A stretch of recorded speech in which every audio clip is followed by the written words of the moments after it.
بەڕێز و خۆشەویست ئەم کاتە و هەموو کاتێکتان باش. من ئەحمەد ڕەفیقم لە بەرنامەی میوان بە دیدارتان شاد دەبم.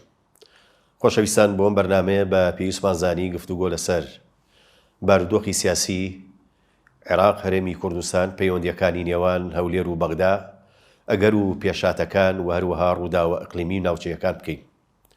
بۆ مەبەستەش بە پێویستمان زانی میوانداری زۆر بەڕێز عەدنان عوسمان، چاودێر و شرۆڤەکاری سیاسی بکەین. کاک عەدنان، کاتت باش. بژی کاک ئەحمەد، زۆر سپاس. سەرەتا لەوە دەست پێ بکەین. ئێستا دۆخی عێراق و بە تایبەتی هەرێمی کوردستان لە گۆڕانکاریە و هەروەها مەنتیقیەکەش لە گۆڕانکاریەکی چاوەڕوان کراوایە. بەڵام ئەوەی کە مەبەستمە تعقیبی بکەین و قسەی لەسەر بکەین، دۆخی هەرێمی کوردستانە دوایی بڕیارەکانی دادگای فیدراڵی عێراق. لە ئێستایە پەیوەندیەکانی نێوان هەولێر و بەغدا چۆنە و لە دوایی بڕیارەکانی دادگای فیدراڵیش پێگەی هەرێمی کوردستان بچووەکە. کاک ئەحمەد، زۆر سپاس، خۆشحاڵم لە بەرنامەکەی جەنابتان. ڕاستەکەی ینی کە باسی هەرێمی کوردستانەکەین زۆر قورس و زەحمەتە باسی یەک دیدگا بکەین لە هەرێمی کوردستانە، یەک تێڕوانین و یەک وجهە نەظر بکەین لە هەموو مۆزوعەکانە، نەک تەنها لە مۆزوعی دادگاکە.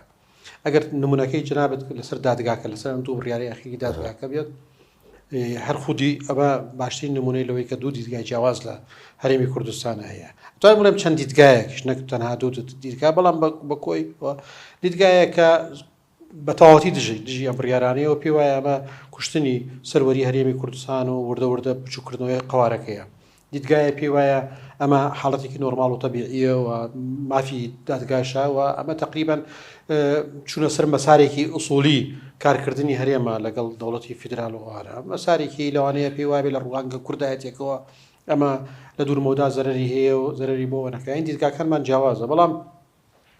پەیوەندیەکانی هەرێم و بەغدا بەردەوام لە تەشەنوجا بووە، ساڵانێکی دوور و درێژە. یعنی هەر لەگەڵ دەستپێکردنی ئەم عێراق نوێیە، العێراق الجەدیدە، کێشەی زۆر هەبووە لە بینی هەرێم و ئەوانە. بەشێکی زۆر لە کێشەکان چارەسەر نەکران، ناوچە جێناوەکان چارەسەر نەکران، سڵاحەتەکان چارەسەر نەکران، مەجموعەی یاسای گرنگە بوو، هەندێک دام و دەستگای گرنگە بوو بۆ نمونە مەجلیسی ئیتیحادی، ئەمانە هەموو تەجیل کران و ئەمانش تەسیری هەیە. ئێستا تەسیری هەیە، لە ئایندەشە تەسیری خراپتری شێبێت. تەفسیرکردنی قوانینەکان و پێدانی بەم محکەمەیە، طبعاً محکەمەکە شێوازی نەکەشی ئەز هەمووان نەزانین لە ڕوانگە دەستوریەکەی بەو شێوەیە نییە. ئیشکالێتێک لە دروستکردنی محکەمەکە و لەوانە هەیە، بەڵام ئەم ناکات تەسیر لەسەر شەرعیەتەکەی ناکە، لەسەر بڕیارەکانیش ناکە لە ڕوانگەی منەوە، یعنی تێگەیشتنی خۆم. ئەمانە هەموو کێشەی گەورن، بەڵام ئەم کێشانە کێشە سیاسیەکان دوورخرێتەوە، یعنی با بڵێن تەڵاتوماتی سیاسی دوورخرێت و بخێتە نێو دەسەڵاتێکی دەستوریەوە. من پێم وایە ئەمە هەنگاوێکی سلبی نییە و بە سلبی نایخوێنمەوە. پێشم وایە بۆ نمونە ئەم دوو قەرارەی کە دایانە، ئەم دوو بڕیارە لە قازانجی هەرێمی کوردستان، لە زەرەری هەرێمی کوردستان نییە. و ئەو خوێندنەوەیش، یعنی ئەم شیوەن و گریانە لەوەی کە هەر بڕیارێک لە بەغداوە دەرچێت بڕیارێکی دژ بە هەرێمە. کاک ئەحمەد، من پێش ئەوەی بیر لە ناوەڕۆکەی بکەمە، بیر لە مەغزاکە یەکەمەوە کە ئەمە پێشاندانی هەرێمە وەکو لاشەیەکی نەخۆش، وەکو بریندارێک بەردەوام تۆ پێنجە بخەیتە سەر برینەکەی و هاواری لێستێنیت. یعنی بۆ ئەوەندە ئەم هەرێمەمان و خەڵکەکەی و جەماوەرەکەی و ڕابردۆکەی و ئێستای و ئایندەکەی ئەوەندەمان لا بچووک و هەزیل و بێناوەڕۆک بێت لە هەموو هەنگایەکە ئێمە هاوارمان لێ بزیت، لە هەر قسەیەک لەسەر دەستور و ئەوانە بکرێت. کاتی خۆی خۆم قیادەیە ڕازی بۆ بەم دەستورە، کاتی خۆی کە دانیشتوون خەڵکی قانونیان بردووە، خەبیری قانونی دۆلیان هێناوە، خۆیان ڕازی بوونە، خۆیان پیان وا بۆم دەستورە هەنگاوێکی زۆر گەورەیە و سوودێکی گەورە بە هەرێمی کوردستان. ئێستاش ئەو دەستورەیەکە، محکەمەی دەستوری چیەکە؟ محکەمەی دەستوری ناتوانێت بترازی لە دەستورەکە، بە گوێرەی دەستورەکە و بە گوێرەی مادەی دەستورەکە کە خۆیان ئیمزایان کردووە کارەکەت. بەڵێ، ئەو دوو دیدگایی کە جەنابەت ئاماژەت پێکرد، مەسەرەن دیدگاکان کەم دیدگای یعنی لە منتقەوە نزیکە بەڕای بەڕێستان، مەسەن و دیدگایی کە پێی وایە هەرێمی کوردستان لە دوای بڕیارەکانی دادگای فیدراڵی تر کۆتایی پێدیان، ئەو دیدگایی کە پێی وایە ئەم بڕیارانە ڕێشوێنی دەستوری و ئاساین و لە بەرژەوەندی خەڵکی کوردستان. ئەزانی خەلەلێکی هەردوو دیدگاکە کاک ئەحمەد لەوەیە کە زۆر حزبیانەیە، لە ڕوانگەی مەسلحەتی حزبی خۆی و هەژمونی حزبی خۆی و زەیرەکە، لە ڕوانگەی بەرژەوەندی باڵاکانی هەرێمی کوردستان و خەڵکەکەی و سەیری ئەم هینە ناکە. بۆیە هەردوو دیدگاکە تەتەڕفی تێدایە، هەردووکی تەتەڕفی تدا دە پێویست بە شایلۆغانێکە بۆ ئەو هینا بۆ ئەم بڕیارانە چکە برارێکی نۆرماڵن ئەمە نۆرماڵن و ئەسڵ من لە لقایەکی شوتم حکومەتی هەرێمە وایە تەرحیبی بکردایە ئەوای پێ وتایە ئەمە هەنگایەکی گەورە چکە ئەرکێکی قرس و گرانی لەسەر شانی هەرێمی کوردستان لاداوە خصوص لەسەر حکومەتی فیدرالی حکومەتی بەغدا حکومەتی فیدرالیە خۆمان اعترافمان کردووە پێمان وتۆمە دەسڵاتی فیدرالیە لە دەستورە دەسڵاتێکی فیدرالیە سەرۆکۆزیرانی فیدرالیە بۆیە ینی بەشێک لە ئەرکەکانی من کە نەمانتوانیەوە جێبەجێ بکەین نەمانتوانیوە ساڵانێکە نا خودزانی نەمانتوانیەوە جاروا بۆ موچەمان نەداوە چەند مانگ نەدراوە چەند مانگ پاشەکەوت کراوانە ئێستا حکومەتی فیدرالی پارێکی زۆری هەیە بودجەیەکی باشی هەیە یاسای موازنەی هەیە کە ئێمە نیمانە لە کوردستانە ساڵانێکی دوور و درێژن ئەو نزیک بە 4 ساڵە بێت و یاسای موازنەمان نییە کە ئەوە کارەساتە لە عێراق هەیە حسەی کوردستانیش دانراوە چیتایە کە ئێمە ئەم حسەیە ئەم ئەرکە بخێنە سەر لە هەردوو دیوەکەوە نە هەڵهەڵەی ئەوێت و نەگریان و شیوەنیشی ئەوێت بەو تەطرف وەک بازم کرد ڕوانگە حزبەکە بەرژەوەندی حزبەکە و هەژمونی حزبی و موقعی حزبی ئەوەندە زاڵە کاری کردوتە سەر ئەوەی من پێم وایە عیبێکی زۆر گەورەی بۆ هەرێمی کوردستان لە دوای ساڵانێکی دوور و درێژ جارێ بۆ ملەتەکەیش لە دوای ساڵانی خەباتێکی دوور و درێژی گۆڵی بە ئاگر و ئاسن لە دوای ساڵانێک لە ئەوەی جۆرێک لە سربەخۆی ئەم هەرێمە لە 92 تاکو 2023 لە دوای 2023 ئێمەی کورد وقیادەی سیاسی کوردی بەشدارێکی فعال بوون لە دروستبوونی العێراقی جدیدە و بۆ دەستورەکەی و بە مؤسساتەکان تا ئەم ساتە وەختەی لە بەرنامەکەی جنابتین 4 سەرۆکۆماری کوردمان هەبوو لە عێراقدا لەلایەن ینی لەلایەن یەکێ لە هێزەکانەوە ئینکراون و پێگەی گرنگ لە ئەنجومەنی وەزیران هەیە لە سەرۆکایەتی کۆمار هەیە لە ئەنجومەنی وەزیران هەیە لە هەموو دانگ و دەستگا فیدرالیەکان کورد هەیە لە فەڕاشێک تا مدیر عامی حسەی خۆیان وەرگردو دو حزبی باڵادەست لە کوردستانە ئەوەی کە زۆر گرنگە لە بێنە ئەمانە زمانە اعتدالەکەی لەوەی کە پێمان وانە بێت ئەم بڕیارانەی محکەمەی دەستوری یەکەم لە کەمینبوونە بۆ هەرێمی کوردستان و بە چاوی دژمنکارانەوە سەیری نەکەین بە چاوی وەسەیری نەکەین ئەمە هەرێمە بەرەو نابوت بوونە ڕات ممکن نییە مەگەر ئینقلابی لە عێراق بکرێت مەگەر انقلابێکی عسکەری بکرێت مەگەر گۆڕانێکی زۆر دراماتیکی لە عێراق ڕوودات و دەستورەکە تعتیل بکرێن هەرێمی کوردستان هیچ مەترسیەکی لەسەر نییە مەترسی دەرەکی لەسەر نییە بۆ بە قسە لەسەر کە هەرێمی کوردستان مەترسی هەڵوەشانەوەی لەسەرانی ئەم مەترسیە لە چۆ سەرچاوی ساندنەوە وڵی سەرچاوەکەی لەوە گرتووە یەکەم بێمتمانەی بەخۆ و بە ملێتەکە و بە حزبەکە دووەم خراپ ئیدارەدانی ساڵانێکی دوور و درێژە ئەزانی خەڵکانێک لە 92 حکومی ئەم هەرێمە بکەن تا ئێستا تا ئەم ساتە وەختە کە هەردوو حزبەکە حاکمن ئێستا عیبێکی زۆر گەورەیە ئەوەندە هەرێمەکە بە لاواز و هەش و داڕوخاو ببینن بە بچووکترین بڕیار پیان وای بێتر هەرێمەکە قوارەکەی ئەڕوا ئەم پێش هەموو شتێک متمانیان بەخۆیان نییە دووەم متمانیان بە جەماوەرەکە و خەڵکەکە نییە لە ڕاستیدا سێ ئاماژەیەکی مەترسیدارە بۆ خراپ یا ئاماژەیەکی وازەحە بۆ خراپ ئیدارەدانی خۆیان ئەوەندەی ئیدارەیەکی خراپیان داوە ئەوەندەی متمانەیەکی گەوریان لە بینی خۆیان و جەماوەر دروستکە ئەوەندە دابڕانێکی گەوریان خۆیان لە بینی خۆیان و جەماوەرەکە دروست کردووە بەتایبەت دەتوانم بڵێم جەماوەرە ڕەشوتەکەی هەرێمی کوردستان کە خۆی لە موچەخۆر و لە خەڵکی زەحمەت کێشوارای بینێتەوە بۆیە لە هەموو هەنگاوێکە هاوارێن لێ دەسێڵێ ئەمە مەترسیەکی گەورەیە ئەسڵەن کەسێک کە نوێنایەتی ملەتەکە بکە نابێ باسی ئەو هەموو کروزانە بکات لەسەر مەترسیەوانە ئەبێ باس لە ئیرادە بکات باس لە قووەتی هینەکە بکات و چونکە تۆ خۆت بەشێکی لە دەسڵاتەکە دەسڵاتە فیدرالیەکە یعنی ئەگەر مەترسیە چیەکی لە بەغدا چیەکی لە هەموو دام و دەستگایە ئەگەر مەترسیە سەرۆکۆمارت موقعی چییە پێگەی چییە بۆچی دیفاع لە مافە دەستوریەکانی هەرێمی کوردستان ناکات بۆ ئەو هەموو پۆست هەیە لە بەغدا بۆچی دیفاع لاینە ئەو هەموو نوێنەرت نردووە هەموو 4 ساڵ جارێت تۆ شەڕ انتخابات و شەڕ پڕۆ و شەڕ عەلەم و شەڕوانە و کادی دەکەیت و ئەنە ئەەکەی ئەی لە بەغدا چیەکەن و بۆچی دیفاع لە هەرێمەکەی تۆ ناکەن بەڵام لایەنێکی سیاسی بە مەترسیە زانێن بەڵێ مناڵێم مەسلحەدا حزبێکە لێدانە لە پێگەی حزب لێدانیە لە پێگەی هەرێمی کوردستان پێگەی هەرێمی کوردستان پێگەیەکی دەستوریە بە ئاسانی ئەوە ناکرێت باسم کرد مەگەر ئینقلابی ڕوودا مەگەر شتێکی زۆر گەورە ڕوودا لە منتیقەکە هەزەیەکی زۆر گەورە یعنی جارێکی تر گۆڕینی نەخشەی سیاسی لە هەموو منتیقە اینجا توانانی ئەم هەرێمەکە پێگەیەکی دەستوری هەیە لە دەستورە ئین کراوە قوارەیەکە پێش دەستوری عێراق و پێش ڕوخانی سەدام حوسێن ئەم هەرێمە هەبووە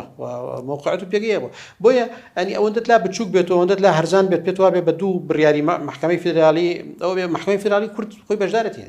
خۆی بەشدارەتیدا نوێنەری نردووە لەوێ و ئەوان بەگوێرەی دەستورەکەی نەکەن ئەم دەستورە کورد خۆی ڕازی بۆ لەسەری بۆچی ئێستا ئەم کروزانەوە و شیوە نەگریان من پێم وایە قوارەی هەرێم وەکو خۆی مێنێتەوە و ئەم بریارانە قواری هەرێم بچووک ناکاتەوە سیاسەتە خراپەکانی ئیدارەدانی هەرێمی کوردستان هەرێمی کوردستانی بچوو کردەوە یەک نمونە بۆ بێنمەوە هیچ دوو نمونەی زۆر سادە مۆزوعی ئەنجومەنی پارێزگاکان و مۆزوعی پەرلەمانی کوردستان یعنی ئەنجومەنی پارێزگاکان منطقی چیتایە چه کێشەیەکە بۆ لەم کوردستانە کە نەتوانین دوای 4 ساڵەکە هەڵبژاردننی تازەی بۆ بکەین حزبەکان هەروو خۆیان و خەڵکەمان هەروو خۆمان و خاکەمان هەروو خۆیەتی و ئاسمانەکەشمان هەروو خۆیەتی چی کێشەیەکە بوو لەوەی کە دوای 4 ساڵ نەمان کرد تا محکەمی فدرالی بڕیاری هەڵشاندنەوە ئەوانەیدا ئەنجومەنی پارێزگاکان بە ناقانونی درێژەکرایەوە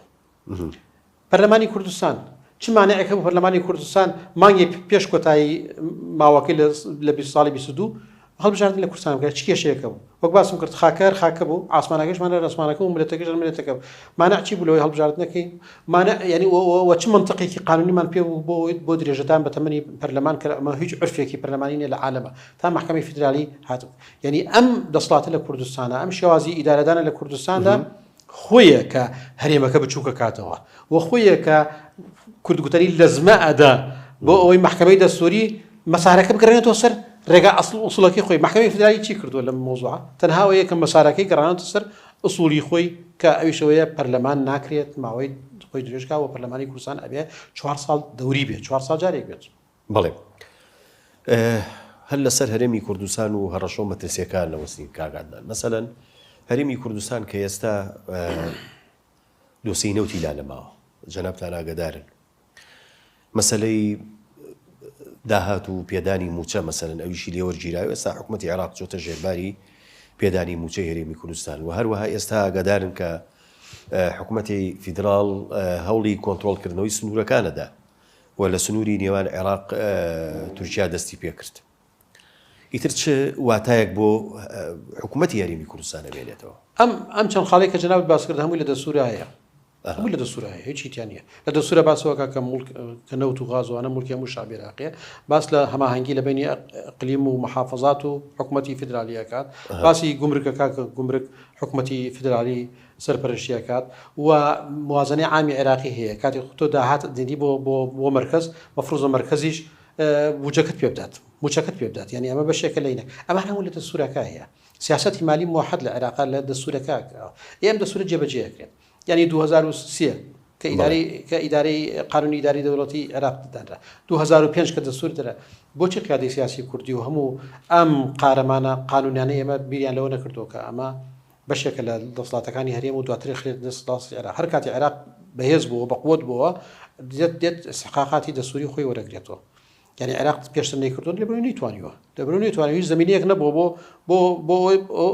ئەو هەنگاوانە بنێ کەواتە ئەمانە هەموو بەشێک لە ئینەکە و کوردیش کاتی خۆی ڕازی بووە من ئەسڵەن جارێ پێم وان نییە ئەمانە ئەم هەنگاوانە وا بکات کە پێگەی هەرێمەکە لاواز بێت اللهمە کورد لە بەشدار نەبێت لە عێراق چونکە زۆر خراپە کاک ئەحمەد زۆر خراپە ئێمە لە دوای ڕوخاندنی ڕژێمی عێراق و بەشداری کاریگەری هێزە شۆڕژگێڕەکانی کورد یعنی ئەوانەی کە ئۆپۆسیۆنی شاخ بوون و ئەوانەی کە تەقوپۆقیان دژ بەشداریکردنی ئەمانە ڕەمزەکانی قیادەی سیاسی کورد لە داڕشتنەوەی دەستور و داڕشتنەوەی هەیکەلیەتی دەوڵەتی عێراقی تازە ئێمە قسە لە بەغدایەکی دوژمنکارانە بووین پێمان وابێت بەغدا دوژمنی ئەم هەرێمەیە قسەکە لەسەر ئەوەیە کاکە ئاخر نەزعەکە لە ڕەنگە لەوە سەرچاوە بگرێ مەسەلەن بۆ نمونە باسی ئەوت کرد کە عێراق ئەمی کە ئێستا ئەم ئیجرایی ئێستا کردوێتی ڕێشوێنی دەستوریە گرتوێتی بەر دەستی خۆش بێ بەڵام خۆ هەر بۆ نمونە یعنی مادی 140 ڕێشوێنیشی دەستوریە بۆ ئاساییکردنەوەی دۆخی کەرگووک و ناوچە جێڕەوەکانی مەسەن بۆ ئەم ڕێشوێنە ناگرێتە بەر بەڵێ ئەوە ئێستا من ڕوونکردنەوەیکی ورد و یا بابڕێنەوەتی کاکات ئەمانی کە ئەم چەند سکاڵایان کردو تا ئێستاکە ئەم سێ چوار سکاڵایان کردو هەمویان کوردن کەس لە بەسەرەوە ناتوە سکاڵا لەسەر پەرلەمانی کوردستان بکە وانە لایانی کوردی کردوێتی سەرۆکی پێشووی پەرلەمانی کوردستان کردوێتی وانە لەسەر ئەنجومەنی پارێزگایان بامانش لەسەر ئەمان هەموو کورد کردوێتی فەرمانبەری کورد کردوێتی لەسەر مۆزوعی موچەوەوانە کەسێک ناتوە لە ناسریەوە ئەو ئەنە بکات مادی 140 عێراقی بە ئێمەوە هەیە عێراقی لەوانەیە کەمتر بە باندێ شوێنی تری عێراقەوە بێت کام کوردی ئێمە کام ئەندام پەرلەمانی ئێمە ڕۆژ لە دادگای فدرالی شکات بکە چوار سەر و کۆمارمان گۆڕیوە چەند خولەی ئێمە سەر و کۆمار لای کووردە کام سەر و کۆمارن کە حامی دەستورە بەگوێرەی دەستور دەقی دەستورە ئەو حامی دەستورە بڵێ کاکە دوو مادەی زۆر گرنگی دەستور هەیە جێبەجێ نەکراوە مادەی مەجلسی ئیتیحادی مادەی 40 مادي تريش طبعا والله عنده اما دانيك متعلق باريمي كردستان من ينادي كردم بەڵێ قبول منية انك لو محكمه الاشكال كلا محكمه فدراليه او كذا السيركين بزا ام محكمه فدراليه محكمه شوفينيه محكمه كعمادنيه بو قضيه كردي وبو دفاع كردن لبرجون كان يخلي كردستان بريار بداد يا محكمه لشوارشوي عامي عراق دقه سوريا كان انك اما تقييما نكردو كان وزير اما اسمه وزير عدل اما كرد وكركوكيش بەڵێ ئەگەر ببووی سەرۆک مام جەلال لە 2009 پرۆژەیەکی تێر و تەسەلی ینی دایە پەرلەمانی عێراق بۆ ئاسایی بوونەوەی دۆخی کەرکووک و ناوچە جێناوەکان لەبەر ڕۆشنایی مادی 140 هذا كاك احمد باسي محكمه دستوري محكمه دستوري سري خلل الدستوري كان كان محكمه تنها سيلي واكا كامر يارانا يا ام هنگاوانا چن لقل دقيقاني دستوره اقولجن جبجه نكردني چن برغيكي دستوري اما مخالفه دستوره مع شيء محكمين اي شيء برلماني عراقيه اي شيء محكمه فدراليه كرد چن هوري داوا هو شيء منوتونيه بلام نيونركاني اما نيونرما ناردو بو دفاع كردن لبرجوان كان خلقي كردستان ام هريما نيونريم هريمن ئەوان چیان کردووە لە جێبەجێکردنی ئەم بڕیارانە یعنی ئەمە خاڵە زۆر گرنگەکەەوەیە کە ئەمە ئەرکی هاوڵاتیکی ئاسایی نییە وەزیرت هەیە پەرلەمانتارت هەیە سەرۆک کۆمارت هەیە جێگیری سەرۆکی پەرلەمانت هەیە و ئەندامت هەیە لە محکەمەکە خودی محکەمەکە و لە هەموو دام و دەستگاکانی تری عێراق ئەندامت هەیە چیت کردووە بۆ جێبەجێکردنی داخوازیەکانی خەڵکی کوردستان و ئەو خەلە لە دەستوریانەکە هەیە کەواتە هەر خەلەلێکی دەستوری بەرامبەر بە هەرێمی کوردستان کرێ بەشێکی گرنگی لە ئەسوی هەرێمەکەیە لە ئەسوی دەسڵاتدارانی هەرێمی کوردستانە بەڵێ قسە لەسەر بارودۆخی هەرێمی کوردستانەکەین قسە لەسەر هۆکارەکانی یان فاکتەرەکانی لاوەزبوونی پێگەی هەرێمی کوردستانەکەین و قسە لەسەر هۆشەکەین هەرێمی کوردستان چی بکە بۆ ئەوەی ئەو پێگەی کە جاران هەیبوو بیگەڕێنێتەوە بۆ ئەوەی ببێتە کارکتەرێکی گرنگ و دیاری سەرگۆڕەپانی سیاسی عێراق و هەروە قسە لەسەر گۆڕانکاری ئیقلیمیەکانی شەکەین و تەداخل ئیقلیمیەکان و هەروە هێرش و با بڵێن هێرشە دژمنکارەکانی وڵاتانی ئیقلیمی بۆ سەر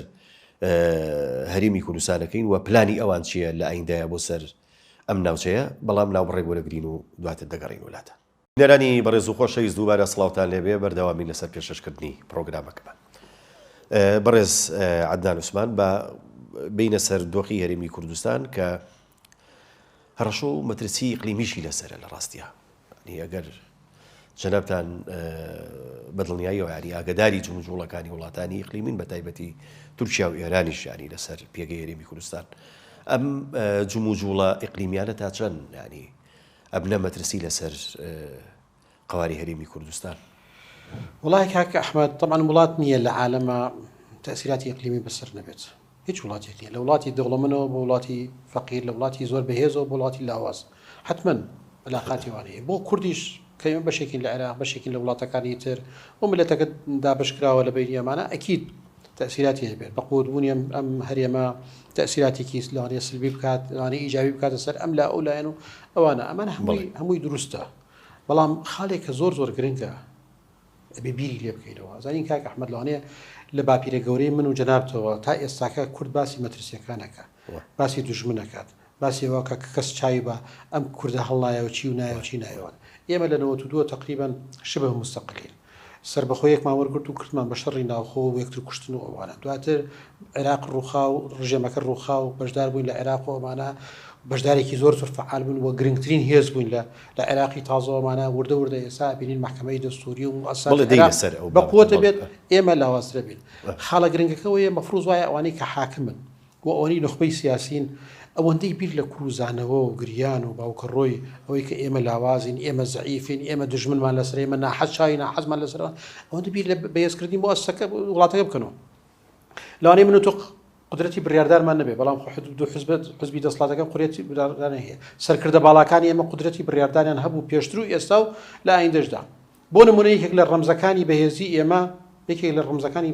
بەهێزبوونی هەرێمە ئەم هەرێمە یا دەوڵەتێکی تر هێزە چەکدارەکەیەتی چەند کاریان لەسەرەوە کرد هێزێکی چەکداری نیشتیمانی بە مانایەوەی کە لە مؤسسەیەکی نیشتیمانی ناحزبیا بێت چەند کاریان لەسەرەوە کرد پول پارە بودجە بنایی تحتی ئەمە یەکێکی تر لە ڕێکیزەکانی بەهێزبوونی هەر وڵاتێک هەر منتیقەیەک چەند کاریان لەسەرەوە کرد کە ئێمە داهاتەکەمان شەفاف بێت اقتصادێکی بەهێزمان هەبێت ژێرخانێکی ئابووری بەهێزمان هەبێت و وای لێ بکەین ئەم منتیقەیە بێت بە نمونەیەکی زۆر جیاواز لە هەموو منتیقەکەەوە بێباک بین لەوەی کە عێراق چیمان لەگەڵا کاوچیمان لەگەڵاکە نەکرا وسیاسەتێکی ئەوەندە حزبی و ئەوەندە دوژمنکارانە بەرامبەر بە یەک و دواتر کە ملەتەکە و خەڵکە باجەکەی داوە ئەمە وای کردووەکەم هەرێمە لاواز بێ من وەکو چاودێر وەکو جناب وتە چاودێرێکی سیاسی لە ڕاستیە کەسەی مۆزوعەکەم ناتوانم بڵێم وڵات تورکیا تاوانباری سەرەکیە و ئێران تاوانباری سەرەکیە وڵا چەپۆکمان لەسەر سەرەوە کاکە چەپۆکی خۆمانە سیاستەکانی خۆمانە من نەزانم تورکیا حتمما واضح ئەمە ئەلفوبێیە زۆر ئینی ناوێت عقلێکی زۆر گەوری نایە بزانین تورکیا دەوری هەیە ئێران ڕۆڵێکی زۆر گەورەیە عێراق بە هەمان شێوە ئەمریکا بە هەمان شێوە وڵاتەکانی تر ئەوروپا بەڵام خۆمان لە ناوخۆی خۆمانە چەند زەنێوان ڕەخساندۆ بۆی هێز وڵاتێکی بەهێز و هەرێمێکی بەهێز و جەماوەرێکی بەقووت و خاوەری ئیرادە و جۆرێک لە تەلاحم لە بینی جەماوەر و لە بینی دەسەڵاتە دروست بکەین ئێمەەوە چەند ساڵێکە مؤسسەی شەرعیمان نییە چەند ساڵێک مؤسسەی پەرلەمانمان داخست ئەمە چ نمونەیەکی دیموکراسی و حکومڕانیە ئێمە ملەتەکەمان هەژار کرد نەمانتوانین موچەی مانگێکی بدەین سەرباری ئیدعاءات و ئەمانە خەڵکێکمان هێنا وەکو دەجالی سیاسی باسی ئەوەی کرد کە ماگانە ئەوەندە پارە ئەچێتە گرفانی هەموو هەوڵاتی کوردستان ئەگەر سیاسەتی اقتصادی نەوتی خۆمان هەبێت کەسیش ڕێگر نەبوو عێراق نەیتوانێت ڕێگر بێت سیاسەتی نەوتی خۆمان و اقتصادی خۆمان جێبەجێ کرد دوای ماڵوێرانێکی گەورە کێ باجێ ئەو ماڵوێرانەیەدا جگە لە خەڵکەکە کام دەسڵات دای کام حکومت پاشەکشەی کرد کام وەزیری ئیقالە کرا کام وەزیر محاسبە کرا کام بەرپرسی باڵا محاسبە کرا کەواتە ئەگەر مەترسیەکە بێ بەدڵنیایە دووبارەیەکەمەوە بەڵێ مەترسی دەرەکی ئەوانە هەیە تێڕوانین هەیە ئەوانە هەیە من ناڵێم هەمووی بەچای و دۆستایەتیوانم بەڵام ناوخۆ بناغەیە ئەساسە ئەگە ناوخۆیەکی یەکگرتومان وایە تۆ ئەتوانی بە ئاسانی مقاومەی ئەو هینە ناکەی فەرموو ئەو فشارێکی ێستا بەغدای کات شقامی سیاسی کوردی تەواتی کردێتە دوو شقامی زۆر جیاواز هەرێمەکەی هەرچەند هەرێمەکە بۆ خۆی دوو هەرێم بووە دوو ئیدارە بووە بەڵام زیاتر جاران وەلای سیاسەکە تا حەدی یەکگرتوو بوو ێستا وەلای سیاسەکەیش گۆڕای بەسرات بەڵام تێبینیەوەتان نەکردووە ینی لە یەک ماوەدا مەسەلەن سەیرەکەی ئێران و تورکیا و تەنانەت عێراقیش فشارێکی جدیان خستوەتە سەر قواری هەرێمی کوردستان ئەمە بەرنامەیە ئەمە پیلانجیێڕیە ئەمە سوتفەیە ینی بەڕای ئەوە کامیانە وڵات تێبینیم کردووە بەڵام بۆ خەسن نەبینیەوە بۆ خەسن نەبینیەوە جارێ عێراق ئێمە بەشێکین لە عێراق من هەموو جارێک ئەبێ بڵێم عێراق ینی ئێمە بەشێکین لە عێراق ئەگەر عێراق فشاری کردووە و ڕوحێکی دژمنکارانە هەیە خێرە ئەو هەموو نێرانەمان لە بەغدایە خێرە کاکە با سەحب بکەن بۆی ئێمەش لێران بڵێ کاکە عێراق وڵاتێکی دژمنکارەوە ئێمە بەشێک نین لە عێراق ئێمە هەرێمێکی جیاواز وانێ بۆیە عێراقی لە معادلەکە من دەرەکەم تا ئەو لەحزەیە کە کورد لە بەغدا شەریک بێت خۆی بە شەریک بزانێت و شەڕش لەسەر پۆستەکان بکە تورکیا و ئێران تازە نییە ینی ئەو ئینانەیە تازە نییە ئەو سیاسەیان تازە نییە بەڵام ڕۆحڵام ئێستا بەچەکی بالستی و ئێستا بە فڕۆکەی F16 لێتەدا تازە نین ئەم پێش بەشێک لە معادلاتی دەوڵەتی ئەوە لە هێمنی شاهەیە ئەوە لە لوبنانی شاهەیە ئەوە لەوانە هەیە حاڵەتی کاتیە پەیوەندی بۆ گۆڕانکاریە دەوڵەتی و حاڵەتیانەوە هەیە کە ئێستا هەیە ئەکید و حاڵەتی کاتیە و ئێران باسی بیانوی خۆی کات تورکیا باسی بیانوی خۆی کات پێشتر زمینە ڕەخسا بۆی دەسڵاتی خۆیان بەکاربێنن ئێستا بەکارێنن شەڕی بە وکالەتەکرێت ئەو خۆی بۆ نمونە باسەکرێت ئێران چەند سنتیمەتر لەشکری ئیسرائیل و دوورن ساڕوخی نە بەڵام دێن لە هەولێر و لە منتیقانە ئاکات تورکیا بە هەمان شێوە ینی هێزەکان ناو شارەکان و وڵاتەکەی خۆیەتی حتا ناو پەرلەمانەکەی شێتی لە سلێمانیەوەنادا ینی ئەمە ئەم شەڕی وکالەتە ماوەی کاتیە من بە زۆر بەهینی نازانم و ئەسڵەن ئەگەر هەرێمەکە پیاچونەوە بەخۆی بکات و بێتە هەرێمێکی بەهێز و بە قۆت خاوەن شەرعیت بێت جا قسە لەسەر ئەوواکەین ئەوە زۆر مهمە ئەوەی کە زۆر جار جەخل لە مەسەلەی شەرعیت بوونەکەیتەوە قەرارە لە مانگی حوزەیران هەڵبژاردننی پەرلەمانی کوردستان بەڕێوە بچێ ئەمە لە ڕووی شەرعیەتەوە کە جەنابە زۆر جەخی لەسەرەکەیتەوە چەند پێگەی هەرێمی کوردستان بەهێزەکە و چۆن ئەتوانێت جاریشی دەبگەڕێتەوە نێو معادە لە ناوخۆیی و ئیقلیمیەکان وەکو کارکتەرێکی سەرەکی دەرکەوێتەوە ئەکرێت زۆر ڕۆڵی هەبێت هیچ ڕۆڵێکی نەبێت ئەگەر بەم شێوازە بێت کە ئێمە بە ئاسانی حزبێکی سیاسی سەرۆکی حزبێکی سیاسی بە ئاسانی بزانێت دەرگای پەرلەمانەکە قوفڵ بکات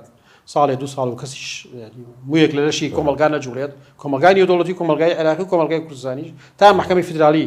خۆشبەختانە هاتە دەنگۆوانە کە ئەو محکەمەیە کە خەڵک وا وێنایەکەن کە دژمن بە هەرێمی کوردستانە و ئەگەر پەرلەمانەکە بەو شێوەیە بێت دیکۆرێک بێت بۆ دیموکراسیەت ڕەونەقدان بێت بە دیموکراسیەتێکی شقلی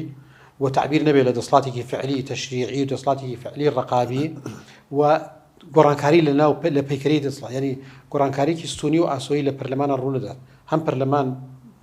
لە ڕووی نوێنەرایەتەکان و نەوعی بێت و کەسانی سیاسی باڵادەستی ئەم هەرێمە ئەندامن لە پەرلەمانە و هەمیش لە ڕووی تریشەوە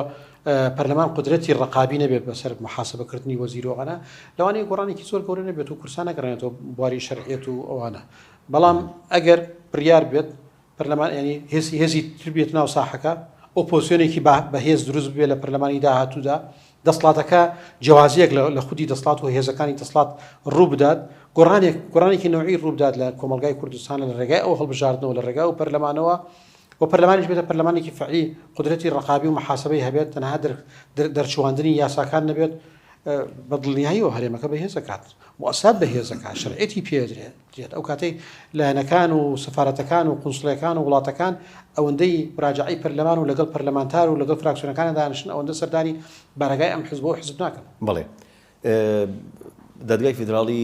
بڕیاری ئەوەی دا کارێمی کوردستان بکرێتە 4 بازنەوە هەروەها 11 کورسیەکەی کۆتاشی هەڵگرت ئێوە چۆنی دەبینین بڕیارەت چۆن بوو لە ڕوانگەی ئێوە لەوەی کە کرا بە بازنە زۆر کارێکی باش بوو یعنی 4 بازنە هێشتا کەمە زۆر کارێکی باش بەڵام لە 1 بازنەوە بۆ 4 بازنە هەنگاوێکی باش و بۆ مانایی کە منطقی تیانە بە گوێرەم یاسای لیستی کراوە نیمچەکراوە 1 بازنە بیت هیچ منطقێکی تیانە ئەگەر بۆ لیستی داخراوە باید ئاسایی بوو 1 بازنە باید لیستی داخراوە باید بەڵام بۆ نیمچەکراوە و کراوە منطقی تیانە ینی مەفروض وایە بازنەکان بە گوێرەی منطقیەکان بن ینی ئێستا کراوە بە 4 هەنگاوێکی زۆر باشە زیاتر بۆیە باشترە بوو بەڵام 4ەکەش وەکو باس کرد هەنگایەکە بۆ پێشەوە بۆ کۆتاکان لە ڕاستیدا ئەوەی کە پێوترێت ئەقلیات لە هەرێمی کوردستانە پێکهاتەکان کەم پێم وایە ئەقلیات وشەیەکی باشتر نەک پێکهاتە ئەوانە هاوڵاتی ئەم هەرێمن وەکو من و جەناب تۆر کەسێکی تر مافی کامیلیان هەیە لەسەر سەقفی ئەم هەرێمن مافی هاوڵاتی پلەیەکن مافیان هەیە نوێنەرایەتیان هەبێت لە هەموو دامو دەستگاکان ئەوانە بۆیە لە ئێستادا کە ئەو شێوازی کۆتاییە کەم کرایەوە کرا بە 100 مەفروض وایە حزبەکان و لایەنە سیاسیەکان هەم هێز ئەم ئەقلیاتەکان خۆیان بیر لە لیستێکی هاوبەشی یەکگرتوو بکەنەوە بۆی نوێنەرایەتی فعلی خۆیان بکات و بە حەقی خۆیان و مافی خۆیان و پێگەی خۆیان بڕۆنە پەرلەمانەوە خێر و سەداقە نەبێت لە هیچ حزبێکە و نوێنەری هیچ حزبێکی تری کوردستان نەبن وەکەوەی تا ئێستاکە ئەو یانزەیە تقریبا نوێنەری پارتی دیموکراتی کوردستان بوونا و هەمیش لەلایەکی تریش و حزبەکانیش مەفروض وایە مراعاتیان بکەن یعنی مەرجێ تورکمانی ئیلا بێت لە حزبێکی تورکمانی بێت خۆ ئەکرێت تورکمان هەبێت و یەکێتی بێت پارتی بێت نەوەی نوێ بێت وەنیە حزبێکی تر بێت مەسیحی بێت بە هەمان شێوە مەسیحەکانی سلێمانی لە زۆربەی حزبەکانە هەن لە مؤسساتەکانن چیتە ئەگەر مەسیحیەک لە سەرۆکی لیستی حزبێکی کوردستانی بێت لە شارێکی کوردستانە چ عیبێکی تێدایە ئەمە نمونەیەکی جوانی پێکۆژیانە بەڵێ قسە لەسەرەوە بکەین هەرێمی کوردستان چی بکە بۆ ئەوەی ئەو پێگەی جارانی بەدەست بێنێتەوە کاردان ئێستا جاران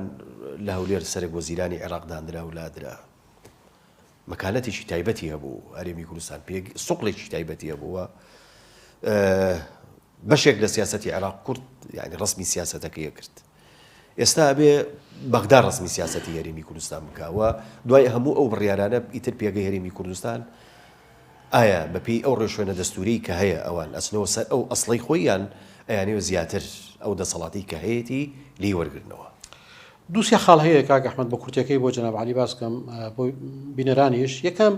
پێگەی هەرێمی کوردستان ماوە لە عێراقا هەرێمی کوردستان هەرێمێکی دەستوریە و ناو عێراقایە لە مەسەلەن مەترسی ئەوە نییە لە داهاتووە دادگای فیدراڵی بڕیارێکدا بڵێ ئەو هەرێمی کوردستانمان قەت ناتوانێت ممکن نییە مەسەلەن چۆن ینی هیچ دەسەڵاتی زەمان چییە ینی زەمان نییە دادگای دەستوری دادگایەکە کە ئینەکە ئاکات ینی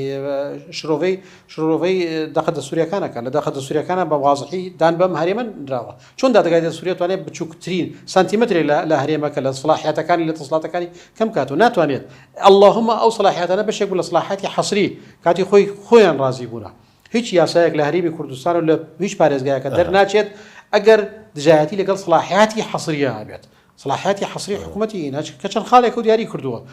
لە دەستورەکە ماعەدا ئەوە هیچ دەستگایەک بۆی نییە نە پەرلەمانی عێراق نە حکوومەتی عێراق نە محکەمەی دەستوری بەتایبەت محکەمەی دەستوری هەر ناتوانێت ئەوە بکات جا بگەڕێم بەسەر پرسیارە ئەسڵەکەی جەناب بڵێ ئەوەی کە هەرێمی کوردستان پێگەیە بێت لە بەرەوەی بەشێک و باس بکرد بەشێک لە عێراق بەشێک لە مؤسساتی عێراقی ناشتوانێت پراوێز بخرێن بەشێکی تری عێراقی ئەزانی بە سەرکردە تاریخیەکانەوە هەبووە ینی تۆ بۆ نمونە باسی کەسایەتی خاڵی خۆش بوو مام جەلالەکەی مام جەلال عمقێکی زۆری هەیە بوو ناخودی ئۆپۆزیسیۆنی عێراقیە و هەر لە بەغدایشا ڕۆڵ و نەقشێکی زۆر مەسەن کاک مەسعود عمقێکی زۆری ناو ئۆپۆزیسیۆنی عێراقی هەر لە نەوەتەکان و پێشتریش تەواان لە هەفتاکانەوە لە هەشتاکانە لە نەوەتەکانەوە دواتر لە دوای ڕوخانی ڕژێمە ئەمانە قورساییەک و سوقلێکی گەورەیان هەبوو مەسەن کاک بەرهەم بە هەمان شێوە کاک بەڕەحمەت بێ کاک نەوشیروان بە هەمان شێوە ئەمانە وردە ئەم جیلە کە ئەڕوات یا کۆتایی پێدێ یا دوورەکەوێتەوە یان پراوێ زەخرێتەوە ئەمانە ئەو نفوزەیش لەناو نخبەی سیاسی عێراقی کەوێت لەبەروی نخبەی سیاسی عێراقیش گۆڕانی بەسەر هاتووە یعنی ئەو ناوانەی کە پێشتر کەسی یەکەم بوون نەماون لە عێراق بەردەوام یعنی کێمان ناوی حەلبوسیمان بیستبوو کێمان ناوی سوودانیمان بیستبوو کێمان ناوی نازم علاییمان ئەمانە وردە دێنە پێشەوە جیلێکی تازە دێتە پێشەوە ئەبن ینی دەسڵاتەکە گەنەدەسەوە ئەمە زۆر مهتەم نین بە ڕژمای علاقاتی تاریخی جاران و ناسکردن یەک بەسەر یەکاو کاتی خۆی لە یەک خەندەق بوون و لە یەک سەنگەر بن لایەنە عێراقیەکان بە جیاواز لایەنە کوردستانەکان و سەری ئایندەکەن کاک ئەحمەد ئەوەی کە لە کێشەکان و جیاوازەکانی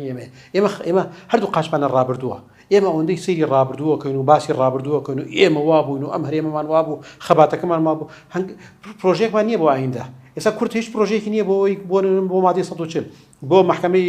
بۆ مەجلیسی ئیتیحادی بۆ مەجموعەیەتری استحقاقاتی دەستوری خۆمان بۆ پرسە اقتصادیەکان بۆ پرسە مالیەکان هیچ هەنگایەکمان نییە پرۆژەیەکمان نییە ئەسڵن پەرلەمانمان تەعتیل کردووە لە ڕێگای کێوە ئەم پرۆژانە بکەین عێراق هەمە بەردەوام چاوی لە ئایندەیە